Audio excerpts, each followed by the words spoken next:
নমস্কার বন্ধুরা, আমি সোমা। আরও একটা নতুন ভিডিওতে তোমাদের সবাইকে স্বাগত। চলো দেখে নেওয়া যাক আমার আজকের এই রেসিপিটা। আজ আবারও একটা নতুন রেসিপি নিয়ে হাজির হয়ে গেলাম। আজ তোমাদের সাথে শেয়ার করব একটা উচ্ছের রেসিপি। উচ্ছে আমাদের স্বাস্থ্যের পক্ষে খুবই উপকারী হলেও বাচ্চারা এই সবজিটা খেতে একদমই পছন্দ করে না। তাই আজ আমি একটা দারুণ টেস্টি উচ্ছের রেসিপি নিয়ে হাজির হয়ে গেছি। চলো দেখে নিই আজকের এই রেসিপিটা। এখানে আমি 200 গ্রাম উচ্ছে নিয়েছি। উচ্ছেগুলোকে মাঝখানের বীজটা বাদ দিয়ে এইভাবে সরু সরু করে কেটে নিয়েছি। দুটো মাঝারি সাইজের আলু নিয়েছি, আলুগুলোকেও একটু লম্বা করে কেটে নিয়েছি। আলু ভাজার জন্য আমরা যেরকম আলু কাটি তার থেকে একটু মোটা মোটা করে কেটেছি। এবার একটা কড়া গরম করে তাতে দিয়ে দিলাম 2-3 টেবিল চামচ তেল। কিছু বিউলির ডালের বড়ি নিয়েছি, বড়িগুলোকে বেশ লাল করে ভেজে নেব। বড়িগুলোতে দেখো খুব সুন্দর রং ধরে গেছে। বড়িগুলো লাল করে ভেজে নিয়েছি, তুলে নেব। এই বড়ি ভাজা তেলের মধ্যে এবার উচ্ছেগুলো দিয়ে উচ্ছেগুলোকেও একটু লালচে করে ভেজে নেব। যে কোনো উচ্ছের তরকারিতে যদি উচ্ছেগুলোকে এইভাবে একটু লালচে করে ভেজে নেওয়া যায় তাহলে উচ্ছের তেতো ভাবটা অনেকটাই কমে যায়। উচ্ছেগুলোকেও লালচে করে ভেজে নিয়েছি, এবার উচ্ছেগুলোকেও তুলে নেব। এবার কড়াতে আরও 2 টেবিল চামচ মতন সর্ষের তেল দিয়ে দিলাম। তেলের মধ্যে ফোড়ন দিয়ে দিলাম হাফ চা চামচ 5 ফোড়ন। একটা শুকনো লঙ্কা দুটো টুকরো করে দিয়ে দিলাম। 5 ফোড়ন আর শুকনো লঙ্কাটাকে একটু নাড়াচাড়া করে ভেজে নিলাম। তেলে খুব সুন্দর 5 ফোড়নের একটা গন্ধ বেরোতে শুরু করেছে। এই সময় দিয়ে দিলাম একটা মাঝারি সাইজের কুচনো পেঁয়াজ। পেঁয়াজটাকে হালকা করে ভেজে নেব। দেখো পেঁয়াজের কালারটা কিন্তু একটু চেঞ্জ হয়েছে, হালকা গোলাপি হয়েছে। এবার এর মধ্যে কেটে রাখা আলুগুলো দিয়ে দিলাম। আলুগুলো দিয়ে পেঁয়াজের সাথে ভালো করে নাড়াচাড়া করে মিশিয়ে নেব। ভালো করে মিশিয়ে নেওয়ার পর গ্যাসের ফ্লেমটা লোতে দিয়ে আলুগুলোকে চাপা দিয়ে দিয়ে ভেজে নেব। মিনিট 2 চাপা দিয়ে ভেজে নিয়ে 2 মিনিট পর চাপাটা তুলে নিয়েছি। একবার একটু নাড়াচাড়া করে দিলাম, আবারও চাপা দিয়ে ভেজে নেব। এইভাবে চাপা দিয়ে দিয়ে ভাজলে আলুও বেশ খানিকটা সেদ্ধ হয়ে যায় আর বেশ সুন্দরভাবেও কিন্তু আলু ভাজা হয়ে যায়। দেখো আলুতে বেশ সুন্দর একটা রং ধরে গেছে আর আলুও কিন্তু প্রায় 80% মতন সেদ্ধ হয়ে গেছে।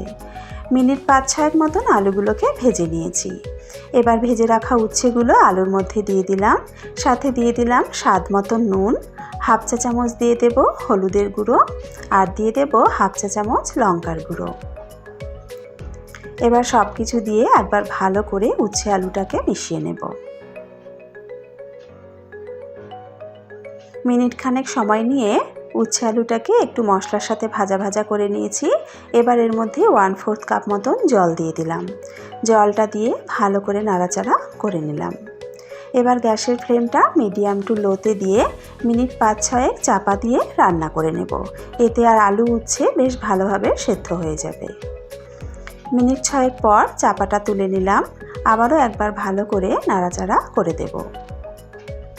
এই সময় কিন্তু দেখে নাও আলু কিন্তু খুব ভালোভাবে সেদ্ধ হয়ে গেছে আর উচ্ছেও কিন্তু বেশ ভালোভাবে সেদ্ধ হয়ে গেছে।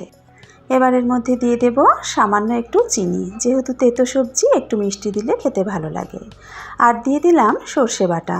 2 টেবিল চামচ সাদা সর্ষে ও 2 টেবিল চামচ কালো সর্ষে সামান্য একটু নুন দিয়ে বেটে নিয়েছি মিক্সিতে। তারপর একটা ছাঁকনির সাহায্যে খোসাগুলোকে ছেঁকে নিয়েছি। এতে আর গ্যাস অম্বলের সম্ভাবনা থাকে না। এবার ভেজে রাখা বড়িগুলোকেও দিয়ে দিলাম। একবার ভালো করে নাড়াচাড়া করে আরও মিনিট 2 লো ফ্লেমে চাপা দিয়ে রান্না করে নিলাম।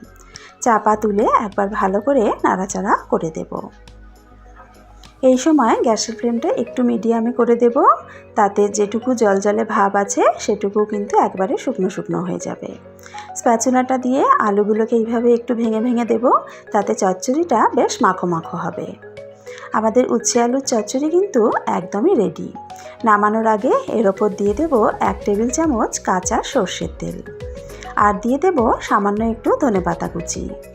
এবার সর্ষের তেল আর ধনেপাতাটা দিয়ে একবার ভালো করে মিশিয়ে নেব।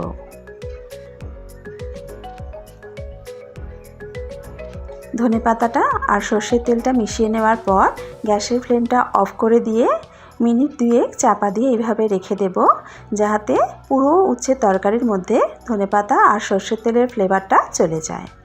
মিনিট 2 স্ট্যান্ডিং টাইমে রাখার পর চাপাটা তুলে নিয়ে আবারও একটু নাড়াচাড়া করে মিশিয়ে নিলাম। আমাদের উচ্ছে আলুর চচ্চড়ি কিন্তু একদম রেডি। গরম ভাতের সাথে খেতে দারুণ লাগে। এইভাবে রান্না করলে উচ্ছে খেতে বাচ্চারাও কিন্তু বেশ পছন্দ করে। আমার চ্যানেলের পাশে থাকতে চ্যানেলটা সাবস্ক্রাইব করে বেল আইকনটা প্রেস করে নিও। আশা করি আমার আজকের এই রেসিপিটা তোমাদের ভালো লেগেছে। যদি রেসিপিটা ভালো লেগে থাকে তাহলে অবশ্যই কিন্তু রেসিপিটা একবার বাড়িতে ট্রাই করো। আর বাড়িতে ট্রাই করলে খেতে কেমন হয় কমেন্টস করে আমাকে জানাতে কিন্তু ভুলো না। আজকের ভিডিও এখানেই শেষ করছি। আবারও হাজির হয়ে যাব একটা নতুন রেসিপির সাথে। সকলে ভালো থেকো, সুস্থ থেকো।